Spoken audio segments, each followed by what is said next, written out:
Singaporeans who have no plans or ambitions, where are you now? This is the Singaporean conditions. If I don't aim to achieve a BTO in my this year, then you feel like you're falling behind, you feel like lagging behind. Right now, the goals and definitions of success are actually way harder to achieve. Then is it wrong for them to be unambitious? Maybe it's fine to just not have any plans and not any ambition. Sometimes they ask me, why can't you be a leader? You just have to step up. I just don't see myself there. But I feel genuinely happy leh.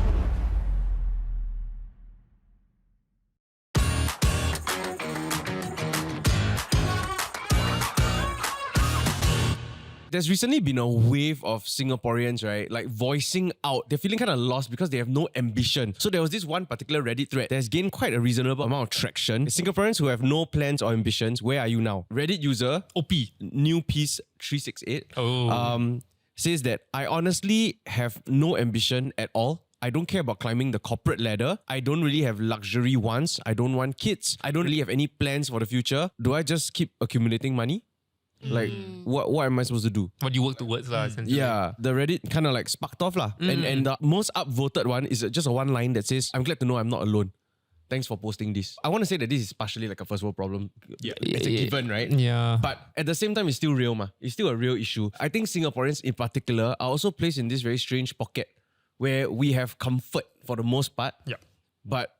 And so there's nothing to drive us to want to be uncomfortable. But it's always usually in discomfort where you are able to grow, where you're able to discover and learn new things about yourself, right? Yeah, I think it's a great point. Like, I think maybe, I don't think all, but maybe some people do feel unambitious because when they think, oh, what does success look like? It looks so unattainable that they rather not look at the little steps to get to a more achievable goal. And I feel like that can be quite daunting, and it's easily simplified that when they think about it, it looks like, oh, I actually have no goals.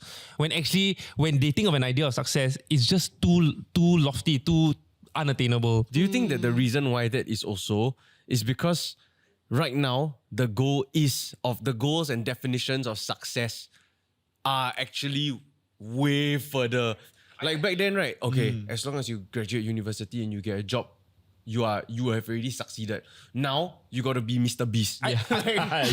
I think it's a couple of things. I think one, right, is that before obviously social media, you either hear of the big billionaires that own the companies that you work for, or it's your friends and family in which you know some people who do well and some people don't well. But those levels of success looks attainable. Like, oh, I want to be the manager or director of a company or whatnot. And it feels like, okay, I know the steps to get there. But now because of TikTok and all, every day we hear about success stories about someone making $1 million doing this, and it feels like, hey, how come they can do it? I cannot. And then I think about it, wow, I cannot break down the science. Damn it, it's not. This world is not for me. Yeah. So because of hearing all these success stories, it makes my relative okayness feel like failure. And I think the other thing also is that you can send a lot of job applications, and you feel like maybe you want to be a journalist, but not realize that actually there is more opportunities out there for you to try journalism that will actually give you a better chance of landing a job, which is that you become a citizen journalist. Like, there are a lot of people or a lot of companies now that look at, okay, what actually have you done in your free time? You say you got no job experience. You could have easily set up a TikTok channel and covered the news your own way. That would have been some form of exposure to say, okay, here's my portfolio. I couldn't get hired, but I spent my last 6 months doing this. I gathered 2,000 followers, which I think is somewhat okay in 6 months to cover news if you did it well. I feel like there are other ways to actually create your own success. It's just that those pathways are not clear because, one, you don't learn it in school. Secondly, is that it's not readily obvious. I also think that it's interesting because we are at a place, right, where I think that's way harder than maybe in our parents' generation when they were younger, when they were fresh grads and all that, right? Where these companies are hiring. Yeah. And you work for somebody else, they give you that meaning, that purpose. But now it's, I got to do it on my own. Yeah. And I think there's a very large barrier to entry for a psychological one for that as well. Right? There's a reason why not everybody is like just spamming TikTok and successful on that, doing some random stuff, right? Because it's not that easy and that psychological barrier is there. It's on you. Everything is completely on you already. Sure, the opportunity is there and it looks different, but I think it also comes with this additional barrier and a few others lah. Yeah, that make it less inclined to want to strive for these things. Then is it wrong for them to be unambitious? Maybe it's fine. Maybe it's fine to just not have any plans and not any ambition. Yeah, I mean, you can just wait until you spot what it is that you're passionate about, right? Yeah. Like, not everybody is going to grow up and be like, oh, straight away I know that I want to be so-and-so. I want to be a climatologist. I want to be a marine biologist. That's something that organically you spot. You watch a video, maybe you watch an unpacks video and you're like, hey, that job is really cool, you know? Yeah. And then I get interested in it. And then you set the goal. So recently I had conversations with supervisors and bosses and friends, and JP and John, okay, yeah. I think every time I enter this kind of like job conversations, right, sometimes they are shocked that I don't have ambition, or because I naturally think I am a not ambitious person. For example, I don't really see managing as something that would fulfill me, because in my head I feel like I'm a good supporter, but I'm not the best leader. And sometimes they ask me, why can't you be a leader? You just have to step up, work harder. You won't know until you are in that role. But when I imagine myself in that role, I know I cannot do it. Like in my bones, right, or my heart, I just don't see myself there. And sometimes people would think it's a negative thing. But I feel genuinely happy. I think in Singapore, there are very, I don't know whether it's the right way to describe it or articulate it, but X number of ways to succeed. And so if you don't follow these conventional pathways to success, then there are no other ways. It's the safe way. No, 100% agree. That's the formulaic path. So that, when we've she been told. says this, right, to me, I'm hearing it's either manager or nothing. But if I were to look at it slightly differently, it would be, no, it's not manager or nothing. It's manager, no, then create whatever else you want it to be. To me, is how long can you stay doing the same thing? Over time, I think it has diminishing returns on you as a person. In my head, where I see failure, right, is like when I'm not happy. But my happiness derives from things outside of work. For example, like learning something new, experiences with friends, or maintaining that kind of harmony within my family or with my partner. Like those things fulfill me greatly. And the only time I will feel like I'm a failure, right, if my happiness dwindles. I would argue that's way more sustainable than anything else, because you're not trying to find joy or happiness from your job, which I think is placing a lot on your job to fulfill you. Yeah. So actually that's quite sustainable, I would feel. Yeah, but sometimes I will get into a anxious state when I realize like, oh, then the next like 40 years. No, so this is the trade-off, and I'm not saying that that's the trade-off that's being placed by this company on you. I think it's just in general, and I'm not also saying that that's going to be the possibility. I think where it's a little bit difficult for companies, and I think just as businesses to function, is that the natural progression is for someone who is good at something to then manage a team, because eventually you want to scale. And so if you want to stay in the status quo, okay, are you also okay with the pay being the same all the way? Yeah, that's what you can be very good at what you do. If the output is still the same or it's just a little bit quicker, okay lah. But if you can manage now a team of 3 who now 3 people can do what you used to do as one person, it's easier to justify as a business. Okay, let's give you a pay raise, because now you're also supervising, you're also you're doing QC, you're doing so many things that's a little bit more higher level. So it has been argued that the managerial role, right, is actually horrible for people who are great in their exactly. specializations. You're very good at your job, then you get promoted to manage. You can't do what you used to be very good at. You have to find a whole new skill set to do it. And then they just burn out and then flame out. And that's very fine. It's just in terms of like a logical way in how a business sees things. But not that I cannot manage people. I think I can. I just not happy doing it. If I manage a team, right, I care about them, right? So I take those feelings home also. I cannot really detach. This is the Singaporean condition. Because from young, you're compared to like, hey, your cousins are doing this better than you, then you have to do this well. So you grow up and then you're like, okay, if I don't aim to achieve this, if I don't aim to achieve a BTO in this year, then you feel like you're falling behind, you feel like lagging behind. And then we punish those as a society by labeling somebody as lazy, he's not good, he's good for nothing. Just because he doesn't have that goal that you and all the people in your environment who have grown up with this way, consider to be like the end of life, right? I think it's a bit toxic, the way we have done this to ourselves. It is, but I also do think that we're actually making some progress to move away from that. And I think it started with National Day Rally last year, with PM Wong kind of setting the right mark about looking at different definitions of success. It was love it or hate it. Some people love this, some people was like, whoa, this is controversial. But I think it's a good direction if the leadership of the government is like kind of making that. Okay, so since we've talked about ambition already, right, and we have our ideas of it kind of, would you date somebody that had no ambitions? Let's say infinite money, don't need to worry about money. Every day, life choice is eat, sleep, shit. Basically, there's no development. Android, there's nothing is going to increase in stats at all in any aspect of this person's life. They just don't desire that. Is this person somebody that you want to be with? No, because he doesn't even have ambition to like go out with me or spend time with me. Like go lor. But I'm not going to, but it's like a bit sian, right? Like if you ask someone out, right, then they don't even want to go out with you, but they're just doing it out of obligation. Then that's not fun, what? That's not enjoying like life or time. No, like he's not gonna be like moody and that kind of thing. Like he like go, yeah, let's No, go. the question is whether if he's not passionate about it. Hey, I really want to go see the Niagara Falls. Then he's like, okay, we got money, we can go. Then, but like you go there and then like, okay, let's fun, nice. But you're not like, oh my Yeah. god, this is so beautiful. This is such a Yeah. think to see. It's like boring. So And, that's the thing. If you're boring about it, then you also don't want to be. Because, okay, I Yeah. think being passionate about things is one aspect, but no goal, no ambition. like In today, fact, I wake most up. I people don't care do. about whether I get a promotion, but the only thing I want to be is to be a better person. Is That that in your enough? own way is some form of ambition because you're trying to grow, ma. There is a goal, ma. yeah. I think if you're happy, I think it's fine. If you're unhappy, then being unhappy and not doing anything about it is a problem. So if you are unambitious and you are so unsatisfied with life, you have to make a difference, lah. But if you're completely fine, then you're completely fine. I feel. I mean, there's some couples both no ambition, then they're happy, but they're happy doing nothing. Like they really like doing True also. nothing. Yeah, I feel like we maybe are placing our own standards of what happiness or like life fulfillment looks like. So this connects to another point from in the Reddit thread, right? About spending versus saving. What's the point of like saving and saving and saving? What am I really saving for? Right.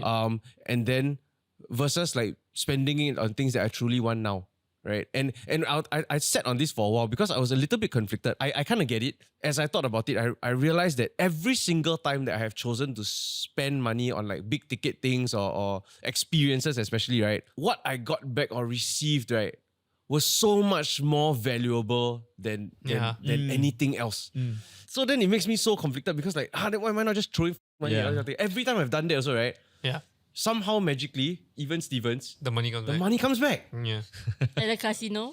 We should start our own bank, guys. What? Our How own now? card, like a woohoo card. How do you So, get right, there? People's funds, right, go to this, our bank, this woohoo card. Okay. And then we get the best promotions for you and the best experiences and we curate it, we build a community around it, right? And the money that comes here is to do that. Yeah, right? yeah, yeah. It's to splash. So we always have these events. And we always have these, we organize things and we have the best promotions. Love it. How many miles per dollar?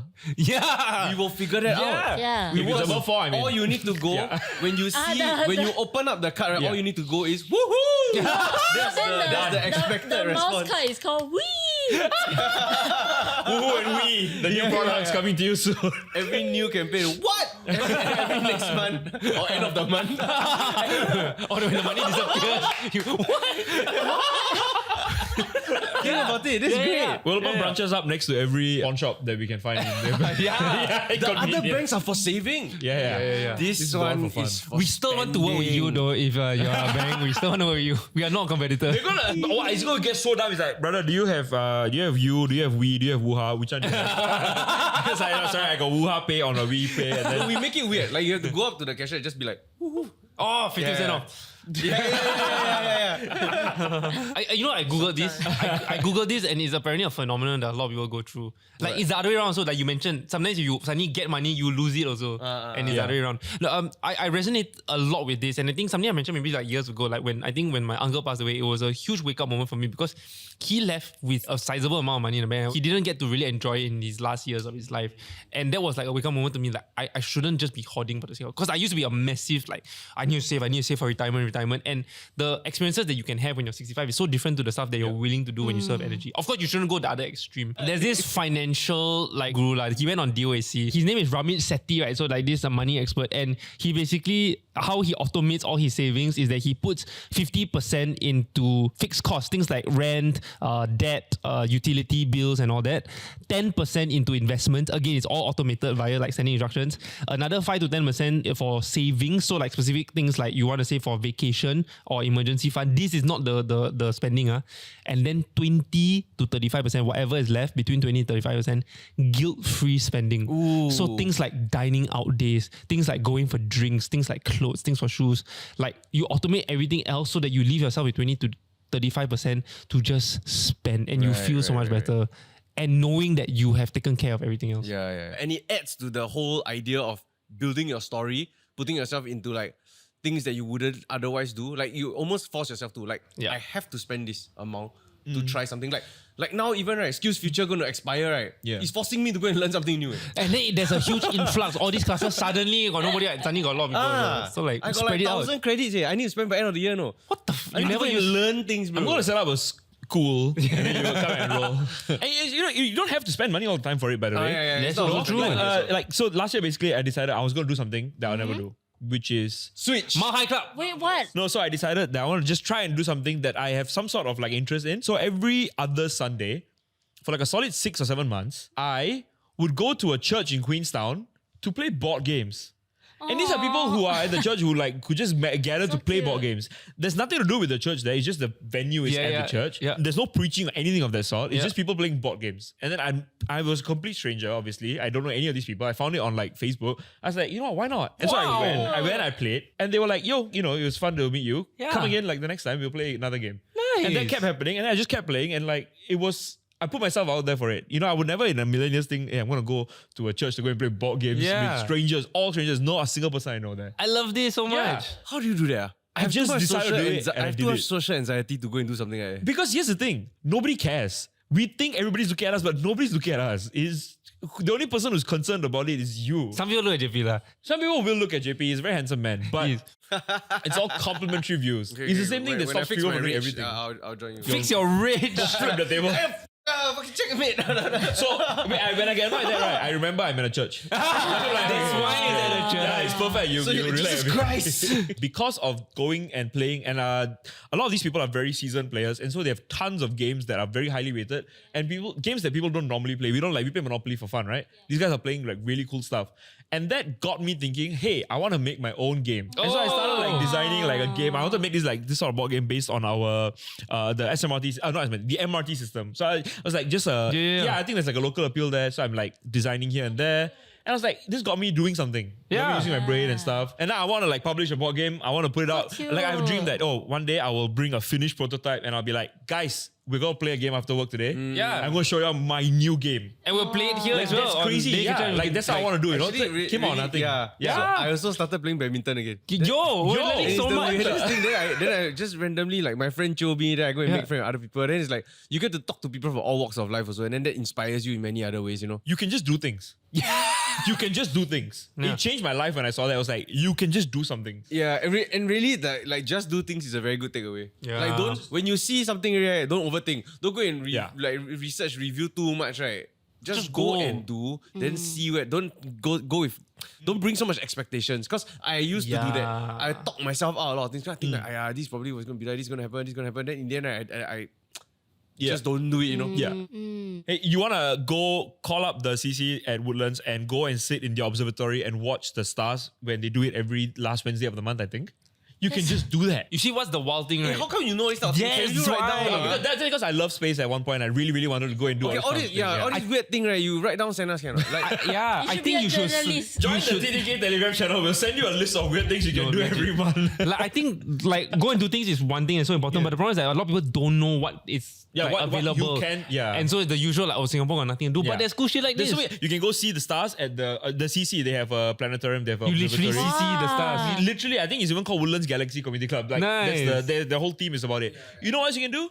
You can just go and watch a local football game. You can. It's so convenient. It's so our Tampines Hub. You can go right, it's like a few steps. There's a It's football game right within there. the mall. Yeah. You lost me there. You lost me there. You lost me there. And then 13 28 September, you can go and check out Shaping Hearts as well. Oh yeah. See, so many free things to arts do. exhibition. I feel like when I was younger, I was like, okay, I want to succeed. Like it wasn't about being rich, but it was about leaving my mark in the world. Whatever that is, very vague. And then after it became closer to, okay, entrepreneurship is the way to go. Then the ambition was always, okay, let's like either go up the corporate ladder or make more money, right? Then after becoming a dad, suddenly all those things not important anymore. It doesn't make me less ambitious, but I'm less interested about making more money. I just need to make enough to make sure that my family is happy. But now, But the goal is now the child, ma.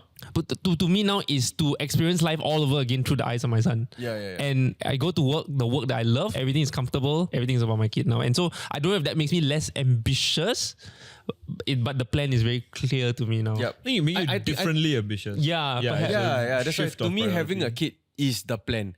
The plan for the next 20 years. No, but the thing is, I did not know that would be the case until You had- I saw him in my hands and realized the world is completely different now. And I think that makes it different for everybody else. Because like in this situation, it's also don't want kids. And to me, kids is basically locked in 20-year plan. Which also brings me to want to ask you this, right? Do you fear that after 20 years, when Ollie is independent and leaves the home or whatever it may be, right? then you will suddenly sit there and be like, okay, who am I now? Okay, now what? What Yeah. do I do? Okay, I think about this all the time. I want to know. And it's not 20 years. I think it might be the case like 16 years. Like he go another country study or something. Yeah, or if he suddenly become rebellious or like don't come home Yeah. or that kind of thing. No, but you're still playing that role, and Yeah. you're still going to be quite. So, Yeah. so But I get it, yeah. Okay. So very 16, interestingly, 20. slightly controversial character, but actually one of the best voices when it comes to early parenthood, I feel at least, is actually Jordan Peterson, in which he talked about how the first 4 years of parenthood, right, is something that you can never miss. And because it goes by in a flash and you will completely miss it once it's over. And I think he goes very deeply into it, but that's the general gist of it. And I think learning, I agree and disagree about other things in his teachings, but I think his view on parenthood was very interesting, and I completely subscribe to that, in which for all these first 4 to 5 years of his life, he is my absolute focus. And then once he starts reaching the 4 to 5 year old mark, I need to start to detach all my life purpose from that. It can still be around, it can still be like 80-20, 70-30, but for my own good, so I cannot put all my eggs in one basket, because he's going to grow up, he's going to be his own man. I don't expect like him to completely involve me in his life for the rest of his life. Yeah, I do come across a bunch of people whose identity is I want to be a father, Yeah, or yeah, I yeah. want to be a mother, like the mother one even more so. But the question is then, okay, but you're attaching your sense of self and purpose and your identity to something external. And when that is removed, then who are you? Yeah. It's very dangerous. And actually, I started off like that because I remember like the first few weeks where he was born, I was also thinking like, wow, should I find a new job and like find something that I can work from home forever so I can be with him forever? No, I mean, it was a very fleeting moment. Or like, do I tell John like, oh, can I work from home like 4 days a week? Then after that, slowly it was like, okay, I learned how to detach. Oh, okay, like we managed to get a helper who's fantastic. My mother-in-law is, comes over every day to like take care of him. Then okay, slowly, okay, I can have a job and be a parent at the same time. And so slowly, like you learn how to manage your life. Very, very scary. Like I was just watching a Netflix show with Ned, and I think there was this scene where this kid, like I think she's like 18 or whatever, and she just walks out of the house, and then her dad is just calling her like every single minute, and she's not replying. And I said, wow, when Ollie gets to that age and does that, right, like I will be completely broken. And she says, me too. And like we just went like, how? And then we're like, 18 years from now problem lah. But we are also currently in a space where we are heavily bombarded with distractions. Things to kind of like it's so convenient to have like entertainment non-stop that distract you from doing something difficult. Even the ability to sit with yourself, that gives you many answers in life. Yeah. But it's for the most part uncomfortable. I think that's me. I like to be alone at home. Oh, okay. Because I can distract myself with like either sleeping or I can binge watch shows and like play my cat, this kind of thing. It's one of the reasons why I feel that I need to go on a solo trip by myself. I feel like I need to force myself into a very solo state, right? Away from anyone, to force myself to think properly. So I keep like pushing away this like solo trip idea, right? For 5 years already. Wow, that's long, sir. Because I scared, number one, like the crowd makes me anxious, right? And then that's where the two Allisons in my head, right, will start like arguing, and then all this anxiety and thoughts about life will come up. Like for example, like what are you debating with Allison 2 about? For example, I'm very uncomfortable being alone outside, right? I suddenly would have a lot of like self-doubt or like scold myself eternally. Like something For that example, happened. like it's very simple. Like maybe I get the wrong direction. Okay. Like I take the wrong train. In my head, right, it's like, wow, Edison, you're so freaking stupid. You cannot be alone. You can't even take the train properly, that kind of thing. And when I'm overseas, right, with my friends, sometimes if we drift off, right, I get this feeling like, oh my God, am I going to be okay? Like, where should I go next? Like, the thoughts just keep like running. Do you talk to yourself? Yes, but it feels like Allison 1 and Allison 2. So Allison 1 is saying the correct things, and then Allison 2 is the one that is like troubleshooting. Yeah.